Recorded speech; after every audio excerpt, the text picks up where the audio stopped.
वेदमती, उन्होंने घनघोर तप किया और तप के पीछे उद्देश्य क्या था कि साक्षात नारायण भगवान मुझे पति रूप में प्राप्त हो जाएं। तो वेदमती, जब ये इनके वेदों के स्वरों से इनका प्रादुर्भाव हुआ था, ये अयोनिजा थी, माता पिता इनके वैसे भले ही थे पर इनका जन्म किसी माता पिता से नहीं हुआ था। एक प्रकार से वेद ही कन्या का रूप धारण करके आए वेदमती। तो उन्होंने तप किया और तप करके ठाकुर जी के प्रति उद्देश्य रखा कि ठाकुर जी मुझको पति रूप में प्राप्त हों। आपकी तपस्या अंत होने वाली ही थी, तभी रावण आ गया और रावण ने इनके केश पकड़ करके इनका तप भंग करना चाहा। तो तप का कुछ क्षण ही रह गए थे तप पूर्ण होने में, तभी रावण ने आकर के इनके केश पकड़े। तो इन्होंने अपने किसी शस्त्र से अपने जो केश रावण ने पकड़े थे उस बीच से अपने केशों को काट दिया और जो बचा हुआ शरीर था उसको योग अग्नि में प्रविष्ट करके भस्म कर दिया, एक प्रकार से अंतर ध्यान कर दिया। लेकिन इनकी तपस्या पूरी हो गई थी। इन्होंने जाकर के ठाकुर जी से कहा, ठाकुर जी मेरा तप तो हो गया लेकिन रावण बीच में आ गया तो आपके दर्शन नहीं हो पाए, आप प्रकट नहीं हो पाए, अब मेरी तप का फल मुझे कब मिलेगा? तब ठाकुर जी बोले, हम राम बन करके आ रहे हैं और जब हम दुष्टों का दलन करने के लिए वन में जाएंगे तो सीता जी उस भयावह रूप को देख नहीं पाएंगे, इसलिए सीता जी पावक में प्रवेश कर जाएंगी, अग्नि में प्रवेश कर जाएंगी। तब सीता जी का रूप धारण करके तुम आ जाना साथ में और आगे की यात्रा, और तुम्हें बदला भी लेना है। ये रावण ने तुम्हारा जो है तप में विघ्न डाला, इसलिए तुम आगे की यात्रा में संग चलना। तुम्हारे सामने हम दुष्टों का दलन करेंगे, फिर रावण तुम्हारा अपहरण करेगा, फिर तुम्हारे रावण की नगरी में रहने के कारण ही हनुमान जी जाकर के, जैसे उसने तुम्हारी तप में विघ्न डाला, उसकी पूरी नगरी को जला देंगे, फिर हम आकर के रावण का वध करेंगे, तुमको वहां से ले लेंगे। तो तुम्हारी जो इच्छा थी कि मैं पति रूप में मिलूं, ये पूरी हो जाएगी। वेद माता बोली ठीक है, और वही हुआ। जब राम जी आए तो सीता जी अग्नि में प्रवेश कर गई। फिर छाया की जो सीता जी आई वो यही थी, वेदमती। यही सीता जी का रूप धारण करके आगे गई और फिर रावण का भी बदला पूरा हो गया और इनकी इच्छा भी पूरी हो गई कि राम जी मुझे पति रूप में प्राप्त हों। पर बात आकर के कहां रुक गई? तुम्हारी तो इच्छा थी कि हम तुमको पति रूप में मिलें, पर हमारा तो संकल्प है कि हम एक ही पत्नी व्रती रहेंगे, इस काल में एक पत्नी व्रती धारण करेंगे। अब एक प्रकार से तुम हो सीता जी के रूप में, लेकिन हो तो दूसरी कन्या ना, इसलिए अब तुम दोबारा अग्नि में प्रवेश कर जाओ। और उसके लिए पूरी लीला रचा करके राम जी ने सीता जी को वहां वाल्मीकि जी के आश्रम गई और वहां से अग्नि में प्रविष्ट हो गई। वो वेदमती माता प्रविष्ट हुई हैं और जो वास्तविक सीता जी हैं वो पुनः राघव जी के साथ में आ गई हैं। इस प्रकार से पूरी लीला हुई। लेकिन वेदमती बड़ी नाराज हो गई, बोले कि भगवान, क्या तप में तप करने वाले की ही इच्छा होती है, ठाकुर जी की इच्छा नहीं होती? मैंने तो आज तक नहीं सुना। आप ध्रुव को दर्शन देने के लिए उसकी इच्छा से गए थे कि अपनी इच्छा से गए थे? ठाकुर जी बोले, हम गए तो अपनी इच्छा से थे। बोले, ध्रुव को दर्शन करने में आपकी इच्छा है, प्रहलाद को दर्शन देने में आप नृसिंह बन के अपनी इच्छा प्रकट कर सकते हो, लेकिन वेदमती को पत्नी रूप में स्वीकार करने में आपने कैसे कह दिया कि तुम्हारी इच्छा थी, मेरी इच्छा तो नहीं थी? मेरी इच्छा अभी अधूरी है, इसको पूरी कीजिए। तब ठाकुर जी बोले, कोई बात नहीं, हम श्रीनिवास वेंकटेश के रूप में आएंगे और आप पद्मावती बनकर के आना और हम आपको स्वीकार करेंगे, आपके साथ विवाह करेंगे। तब भगवान तिरुपति बनकर के आए और तिरुपति बनकर के तिरुपति यहां पर श्रीदेवी, भूदेवी और पद्मावती तीन पत्नियां हैं श्री ठाकुर जी की। ये पद्मावती कौन है? वही वेदमती पद्मावती बनकर के आई और ठाकुर जी ने उनको स्वीकार किया। ठाकुर जी की किसी भी लीला पर आप संशय नहीं कर सकते। हर एक लीला के पीछे एक रहस्य कथा है और आचार्य चरणों से आप उसका समाधान पा सकते हो। इसलिए ठाकुर जी की कथा क्या है?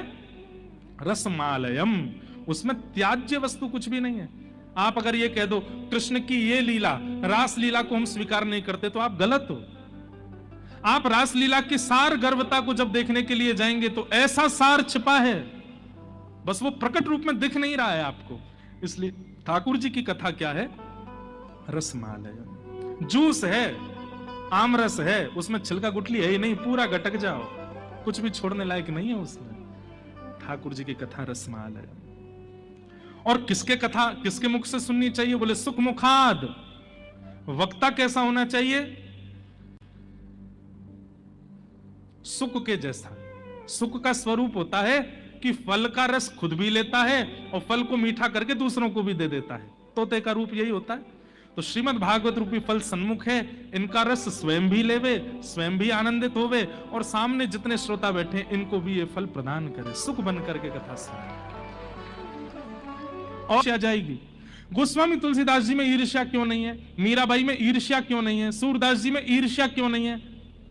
क्योंकि जो भी सेवा ठाकुर जी की करते हैं उसको लिख दे रहे हैं, उसका एक पद बना दे रहे हैं, हम सबको प्रदान कर दे रहे हैं कि तुम भी करो।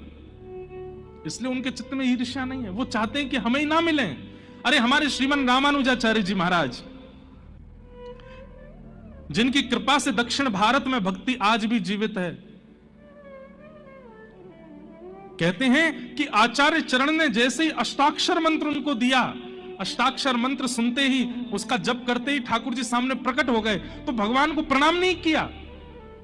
गोपुर हुए आरूढ़ उच्च स्वर मंत्र उच्चारो, मंदिर के शिखर पर जाकर के जोर जोर से गुरु मंत्र को गाने लगे। गुरुजी ने आकर के डांटा, हे रामानुज क्या कर रहे हो? गुरु मंत्र को सबको सुनाने की आज्ञा नहीं है। रामानुजाचार्य जी कहते हैं क्या होगा? गुरुदेव बोले नरक जाना पड़ेगा तुमको अगर सबको गुरु मंत्र सुनाओगे तो रामानुजाचार्य जी कहते हैं नरक जाएगा, लेकिन एक से मंत्र सुनकर के इतने सारे वैकुंठपति का दर्शन कर लेंगे तो एक का नरक जाना स्वीकार है, पर सबको तो ठाकुर जी दर्शन होना चाहिए। हे गुरुदेव, आपके मंत्र देते ही मुझे नारायण भगवान दिखने लगे, तो मैंने मन में सोचा इस मंत्र को मैं गोपनीय कैसे रख सकता हूं, इसको तो मैं सबको सुना दूंगा। तब फिर गुरुजी ने समझाया तुम्हारी भावना बहुत अच्छी है, लेकिन भाई गुरु के द्वारा प्रदत्त वस्तु का एक गरिमा तो रखो। तो फिर 77 लोगों ने वो मंत्र सुना था और रामानुजाचार्य जी ने उन 77 लोगों को विधिवत पंच संस्कार करके फिर उनको विधि रूप से सब चीज समझा करके उनको भगवत प्राप्ति कराई। कहने का अभिप्राय, हमारे चित्त में सर्वांगीण कल्याण की भावना प्रकट हो तो कहीं ना कहीं ईर्ष्या खत्म हो सकती है। ईर्ष्या उसी के चित्त में अधिकतर होती है जिसके चित्त में अन्य के कल्याण की भावना नहीं है।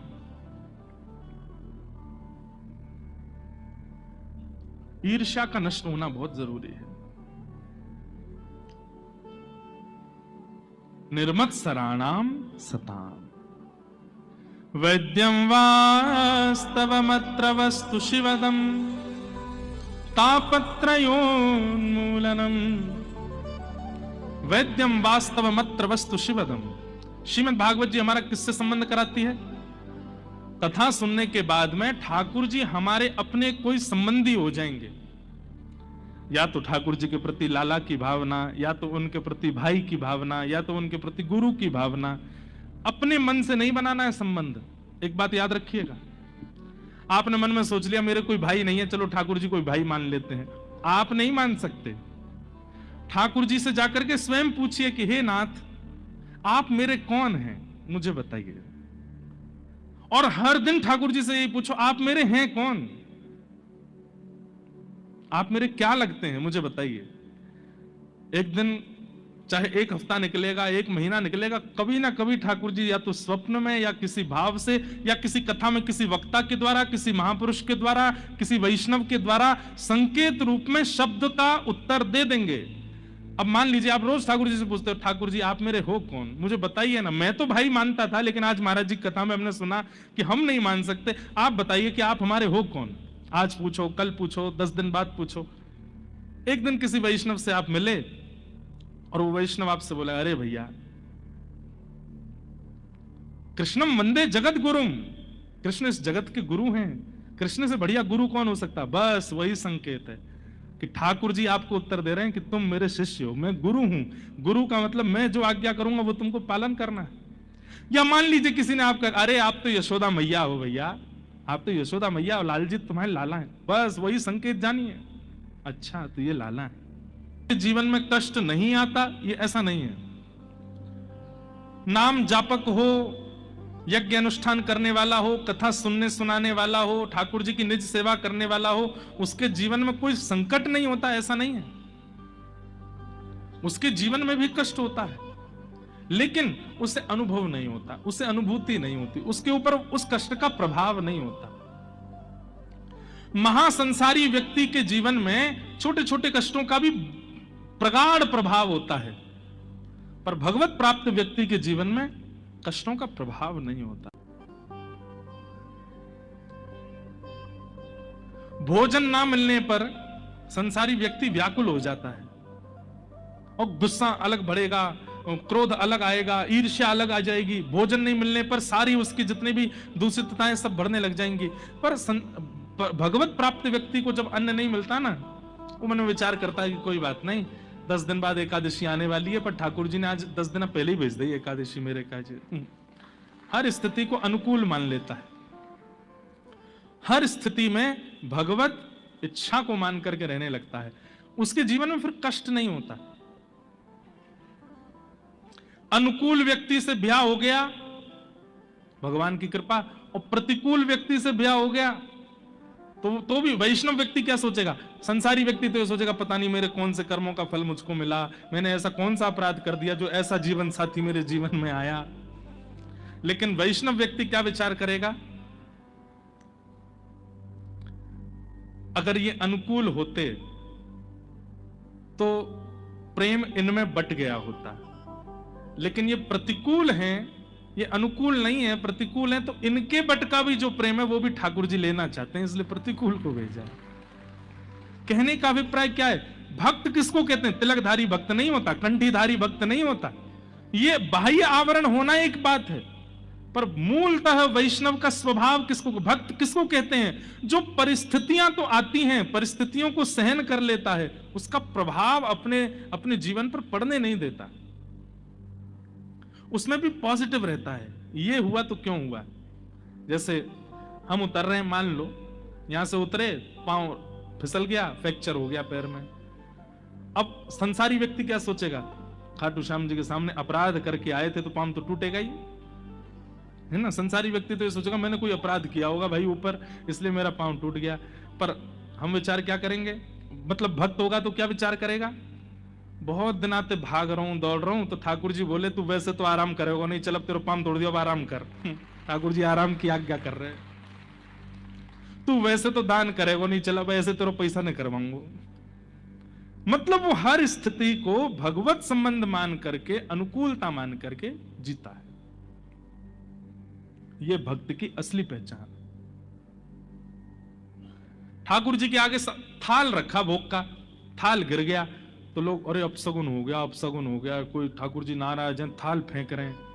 नहीं, जैसे छोटा बालक, मां कितना भी अच्छा सामान लेकर के आवे, लेकिन बालक जब चिड़चिड़ा जाता है तो सामान कितने बढ़िया वो फेंक देता है। वो क्या, मां ने पूछा क्यों फेंका? बोले मैं इधर बैठ के नहीं, गोद में बैठ के खाना है। ऐसे ठाकुर जी आज्ञा कर रहे हैं। बोले तू थाल धर के मत जावे, अपने हाथ से थोड़ा सा पवा दे मुंह को, तेरे हाथ से पानो। सीधी बात, आप ताली कितनी भी बजाओ, पर मूल बात यह है अपनी हर परिस्थिति में यह मानना कि भगवत इच्छा है। कितनी भी प्रतिकूलता क्यों ना आ जाए, कितना भी ठाकुर जी हाथ पांव तोड़ के पटक दें, तो भी यही विचार करो। एक पंक्ति पद है, मैं गाऊंगा नहीं, बस उसकी अर्थ बता देता हूं। गाने लगते हैं तो फिर सब खड़े होते हैं, बैठाने पर कथा थोड़ी और लंबी होती है। हम बुजुर्ग हो गए, हमारे बाल धूप में सफेद हुए, मानता ही नहीं, सुनते ही नहीं हमारी, हम अनुभव से बोलते हैं, सुनता ही नहीं है हमारी बात को। और कोई दुख नहीं है महाराज जी, बस ये लोग सुनते नहीं है हमारी बात। हम कितना भी कहते रहे, हमारी बात मानते नहीं है। संसारी व्यक्ति होगा तो वो शिकायत करेगा, पर वैष्णव व्यक्ति होगा तो खुश होगा, बहुत बढ़िया, बिल्कुल मत मानो। नहीं मानेंगे तो इनके प्रति जो मेरा भाव है वो और कम हो जाएगा। अगर मेरी बात मान लेंगे तो इसके प्रति ममता हो जाएगी, नहीं मानेगा बात तो इसके प्रति जो ममता है वो भी दूर होगी। मारा गिरधर लाल थारो न चायो न छू, ये वैष्णव का स्वरूप है। वो जीवन में परिस्थितियों, देखो परिस्थितियां तो हमारे कर्मों की वजह से ही आती हैं, लेकिन कंठी पहनने के बाद, तिलक धारण करने के बाद, भक्ति पथ पर आने के बाद जीवन में आई हुई परिस्थिति को हम अपना पूर्व का प्रारब्ध ना मान करके भगवत इच्छा मानने लगते हैं। ठाकुर जी की इच्छा है, स्वीकार कर लो।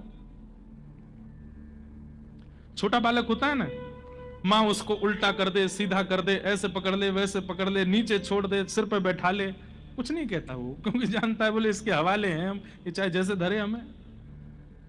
लेकिन जब वो अपना अस्तित्व समझने लगता है तो फिर मां जैसे चाहे वैसे नहीं पकड़ सकती उसको। जैसे ही बालक अपना अस्तित्व जानने लगता है, थोड़ा सूझबूझ आने लगती है उसमें, मां अगर उसको उल्टी गोद में ले ले तो रोता है, नहीं उधर वाली पे जाना है, उधर ही लेना पड़ेगा।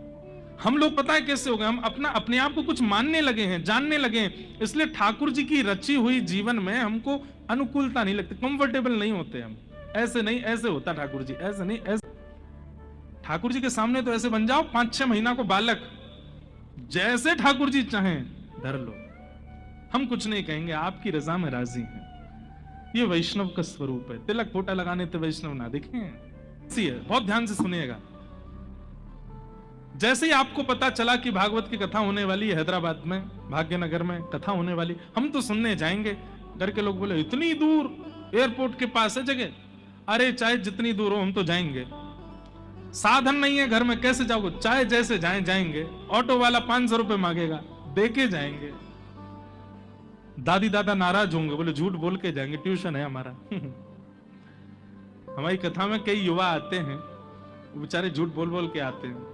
कोई अपने माता पिता से झूठ बोल के आया, कोई दादी दादा से झूठ बोल के आया, कोई बेचारा पत्नी से झूठ बोल के आया, कोई पति से झूठ बोल के आई, झूठ बोल बोल के आए, कोई किसी से लिफ्ट लेकर के आया। कोई बच्चे संघर्षशील होते हैं, इतने पैसे होते नहीं उन पे, तो कोई लिफ्ट लेके आया, कोई ऑटो वाले भैया से बार्गेनिंग करके आया। आते हैं सब लोग।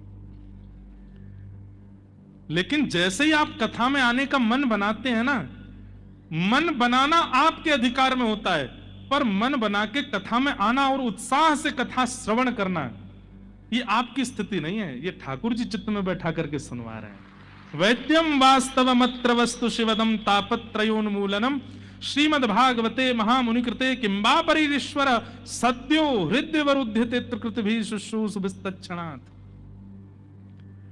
किसी ने मन बना लिया कि मुझे 7 दिन कथा सुननी, और वो कल से पहले दिन से ही आ रहा है, तो मन उसने बनाया था, लेकिन कथा सुनवा ठाकुर जी रहे हैं। आपका काम क्या है? 7 दिन कथा तो ठाकुर जी सुनवा देंगे, पर जैसे 7वें दिन यहां से भागवत जी जाती है तो ठाकुर जी भी चले जाते हैं संग में, फिर मन दोबारा वैसा ही होता चला जाता है जैसा पहले था।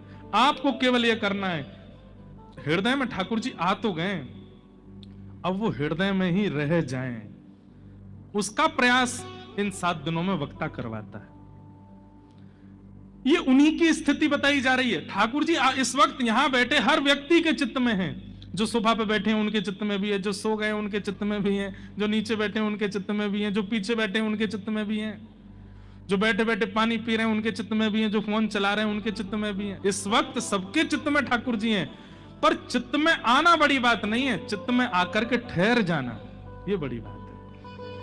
मीराबाई के चित्त में ठाकुर जी ठहर गए, सूरदास के चित्त में ठहर गए, सहजोबाई के चित्त में ठहर गए, रामानुजाचार्य जी के चित्त में ठहर गए,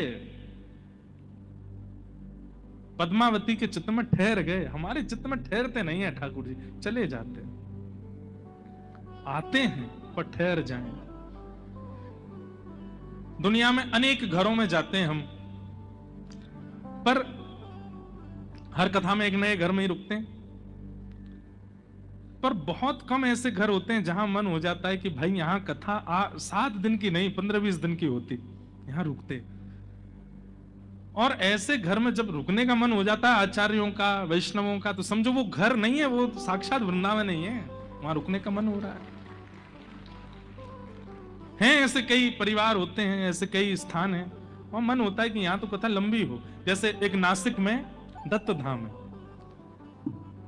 वहां दत्त धाम में सामान्य व्यक्ति नहीं रह सकता, क्योंकि वहां का नियम है कि 3:30 बजे के बाद चाहे जो हो आश्रम के अंदर उसको बेड छोड़ना पड़ेगा सुबह सुबह। 1 महीना कथा करी हमने, और 1 महीना कथा करने के बाद भी ये लगने लगी कि यहां तो भाई 4 महीना की कथा करेंगे, इतना सुख। कितना भी बड़ा कोई व्यक्ति आ जाए, वहां बेड है ही नहीं, नीचे फर्श पर सोना पड़ता है। आप कितने भी रोगी हो, कोई भी आपको रोग है, उससे कोई फर्क नहीं, बाहर गंगा जी हैं, उन्हीं में ही स्नान करना पड़ेगा। और एक नहीं, कम से कम 2 काल और ज्यादा से ज्यादा 3 बार स्नान करना पड़ेगा। सुबह सुबह, मध्याह्न में, दोपहर में 12 बजे और रात्रि में सूर्यास्त से पहले 3 बार गंगा जी स्नान वहां अनिवार्य है। वक्ता के तो इतने कठोर नियम है वहां पर। हमारा नियम था कि सिले हुए वस्त्र नहीं पहन सकते, भद्र नहीं हो सकते, सूर्योदय से सूर्यास्त तक प्रकाश में कथा के अलावा किसी से बोल नहीं सकते, मौन रहना पड़ेगा, और किसी का भी स्पर्श नहीं कर सकते, अपरस में रहना है 24 घंटे। हमारी सेवा में भी जो बालक थे, हमारे भाई लोग थे, वो भी हमें वस्त्र देना हो, भोजन देना हो तो नीचे पहले ही धर जाते, हमको उठा के लेना पड़ता, वो छू नहीं सकते। ऐसे नियम, संसारी व्यक्ति को ये नियम नहीं लगेगा, संसारी व्यक्ति को तो पनिशमेंट लगेगा, ये भाई ये तो बहुत बड़ा जो है हमारे ऊपर कुठाराघात हो रहा है। लेकिन वैष्णव व्यक्ति को लगेगा कि इसमें जो आनंद है, इसमें जो सुख है। हमने 4 दिन तो हमको भी बहुत पीड़ा सी हुई। अच्छा, एक और, पहले दिन महाराज जी बोले हमारे यहाँ का नियम है। मैंने क्या, यहाँ व्यास जी को भद्र होना पड़ता है? मैंने कि महाराज जी आपके बाद 10 जगह और कथा है मेरी, और मैंने कि कहीं मेरा कोई मुंह पसंद कर व्यवहार आ गए तो मैंने कि मैं कैसे जाऊंगा। तो फिर महाराज जी ने 20 नियम बनाए थे हमारे, उनमें से केवल एक नियम घटाया। बोले ठीक है महाराज जी, आप भद्र मत हो, बाकी सब कर लो। फिर बाद में हमको लगा, मैंने कि महाराज जी 10 दिन जब हो गए ना हमारे रहते रहते, मैंने अब इच्छा हो रही है भद्र भी हो जाए। महाराज बोले अब मत हो, अब हमारी इच्छा है कि ऐसी कथा करो। लेकिन वहां रहना सुख लगने लगा था, आनंद की अनुभूति होती थी। हम 3-4 घंटे मुश्किल से सोते थे बस, इतना आनंददायी लगता था। जबकि एक एक व्यवस्था सोने से लेकर के, अब वहां भोजन जो है वो भोजन भी कैसे बनता है, जितने लोग स्नान करने जाएंगे सबके पास में एक पात्र होता है, पात्र में ही जल लेकर के आना पड़ेगा, और वो जल जाकर के रसोई घर में आपको देना पड़ेगा। उसी जल से ही वेद मंत्र उच्चारण करते हुए ब्राह्मण प्रसादी बनाते हैं। प्रसाद पाने का भी नियम है कि प्रसाद पाते समय आप हिंदी नहीं बोल सकते, आपको संस्कृत में ही संभाषण करना पड़ेगा, और जिसको संस्कृत नहीं आती उसका नियम है मौन ही रहो। इतने नियम वहां रहे, लेकिन सुख लगने लगा, आनंद लगने लगा। क्यों? जब भगवत प्राप्त आप होने लगते हैं, वैष्णवता आपके चित्त में आने लग जाती है, तो कहीं ना कहीं आप विपरीत परिस्थितियों को भी सहर्ष स्वीकार करने लगते हैं, फिर आपको पीड़ा नहीं होती। और कहीं ना कहीं आप भजन तो करते हो, कथा तो सुनते हो, ठाकुर जी की सेवा तो करते हो, लेकिन एक विपरीत व्यवस्था आपको विचलित कर देती है। भोजन नहीं किया, क्यों नहीं किया? नमक ना है यहाँ में नींबू नहीं पड़ा, इसमें मिर्च नहीं है बढ़िया वाली, हींग का स्वाद नहीं आ रहा है। कहीं ना कहीं वैष्णव भाव में अभी दोष है, नहीं तो सब स्वीकार होता है। तो यहां आने का मन बनाना ये आपके हाथ में था, पर 7 दिन तक कथा सुनना ये ठाकुर जी की स्थिति, आपके चित्त में ठाकुर जी बैठ के सुनवा रहे हैं। पर अब करना क्या है? इन 7 दिनों में वक्ता से श्रवण करके ये सारे भाव चित्त में जो ठाकुर जी आए हैं वो स्थिर होके रह जाएं, उनके अनुकूल चित्त को बना दीजिए, ताकि वो यहां से निकल के जाएं ना। वो कहां सीखना है? वो कथा में सीखना है, वो यहां सीख करके जाना। सद्यो हृदय वरुद्ध तित्रकृत भी शुश्रूषुभिस्तच्छणा निगम कल्प तरोर्गलितम फलम। बोले रसमालयम। 2 बातें हैं। एक तो है कि संपूर्ण रस से युक्त हैं भागवत जी, छिलका गुठली नहीं है। आम खाते हैं आप? हैदराबाद में कौन सा आम होता है? हापुस है? कौन सा? इमायत। अब जो भी हो तो हो।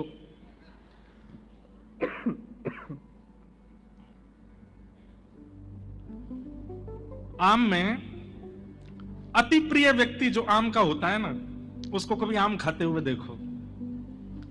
विधिवत बैठेगा एक कोने में थाल में लेकर के पूरा, पहले तो खूब प्रेम से उसको खाएगा, फिर उसके बाद उसके छिलका लेकर के उसमें भी महाराज एक बूंद रह नहीं जाए उसको ले ले करके खूब धुआंधार, और फिर उसके बाद आता है अंतिम स्टेप। तीन पड़ावों में आम खाए जाते हैं। पहले पड़ाव में तो रस पी लिया जाता है, दूसरे पड़ाव में छिलका की प्राण पिए जाते हैं, और फिर तीसरा पड़ाव आता है गुठली। तू कहां जाएगी बच के, आजा। और फिर महाराज उसके जो वो रेशे होते हैं उनमें से भी खींच खींच करके आम खाते हैं लोग। लेकिन अत्यंत प्रेम करने वाला व्यक्ति भी आम की छिलका गुठली को फेंक देता है। क्यों? क्योंकि वो त्याज्य हैं, कोई व्यक्ति उनको भी नहीं रखता। अब भले चलाए कई लोग होते हैं वो इतना प्रेम होता है आम से कि वो अमियां जो कच्ची होती है उसकी अचार बना लेते हैं, तो वहां पर भी गुठली तो छोड़ी जाती है कि उसको भी खा जाएं। अत्यंत प्रीति करने वाले जीव में भी कुछ ना कुछ त्याज्य होता है। कोई पति कितना भी पत्नी से प्रेम करे, बच्चों से प्रेम करे, किसी से भी प्रेम करे, उनके स्वभाव गुणों में भी कुछ ना कुछ त्याज्य तो होता ही है। पर ठाकुर जी की लीला में एक बात भी त्याज्य नहीं है, इसलिए रसमालयम।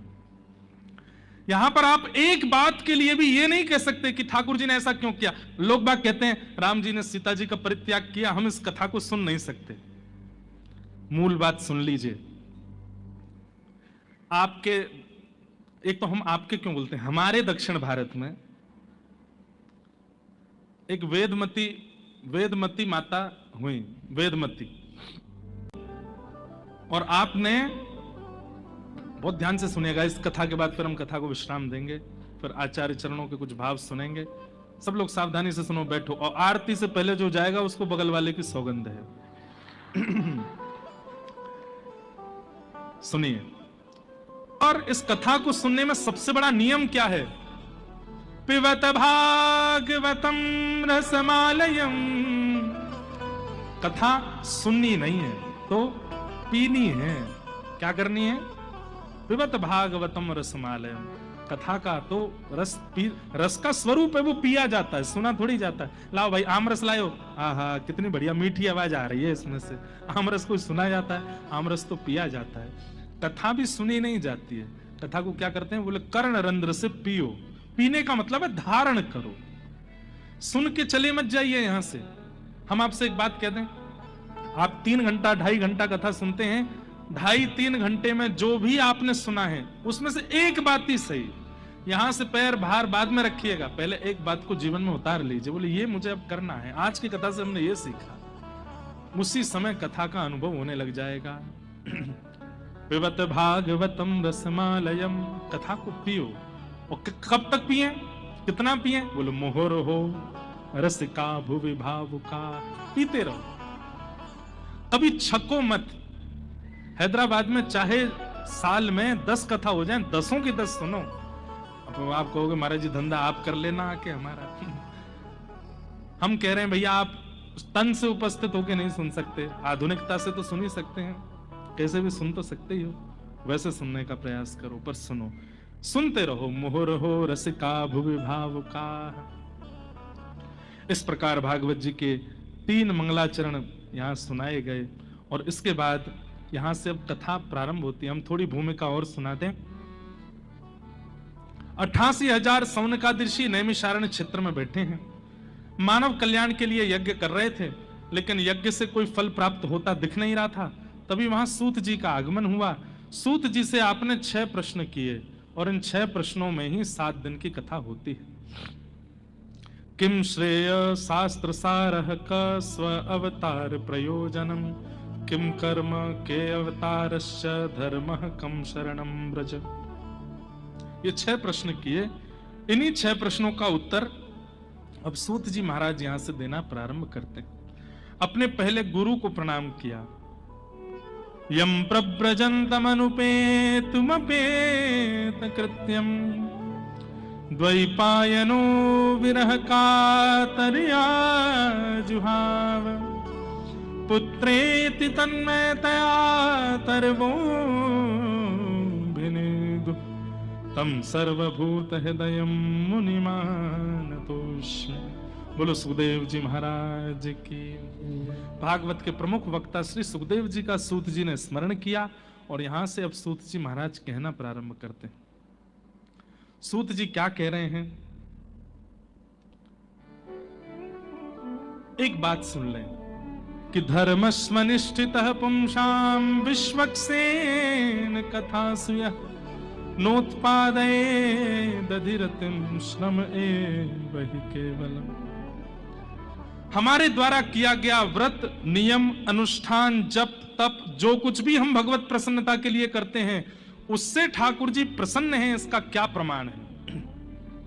आप एकादशी का व्रत करते हो, आप प्रदोष का व्रत करते हो, आप जन्माष्टमी का व्रत करते हो, आप राधाष्टमी का उत्सव करते हो, आप शरद पूर्णिमा का उत्सव करते हो, आप होली का दहन का उत्सव करते हो, आप घर में ब्राह्मण भोज कराते हो, संतों को प्रसन्न करने के लिए उनका पदार्पण करवाते हो घर पर।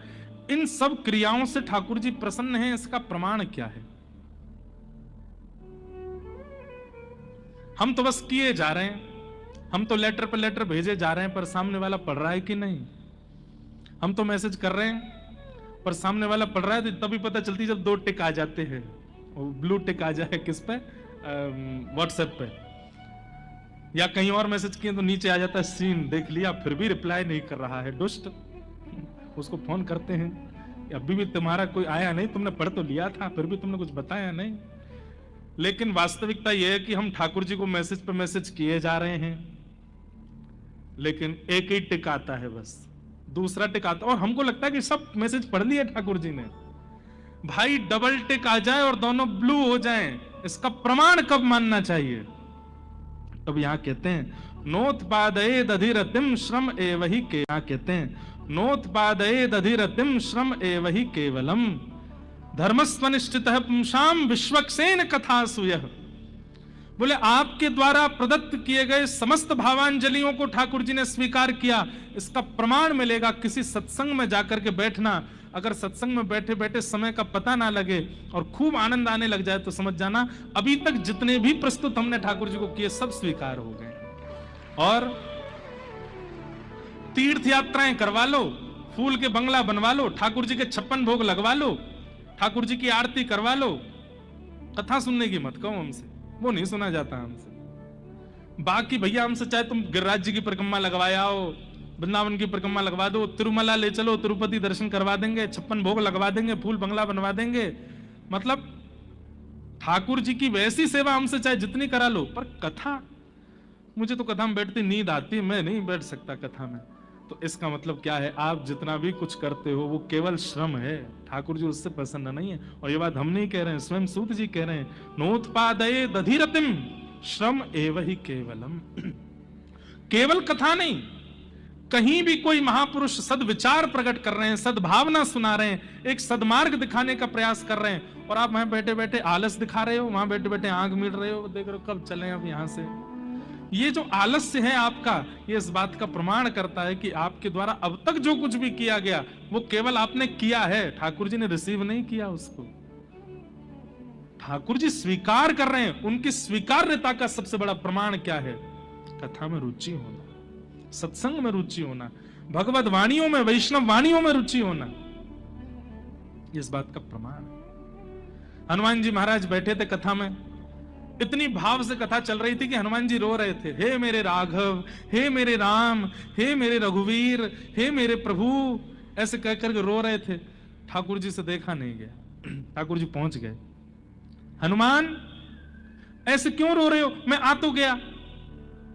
रोते हुए हनुमान जी बोले, ठाकुर जी अभी 2 घंटा की कथा रह गई है, बाहर वेट करो, अभी पहले कथा सुन लूं। अरे मैं प्रत्यक्ष आ गया हूं, नेत्र खोलो, देखो मुझे।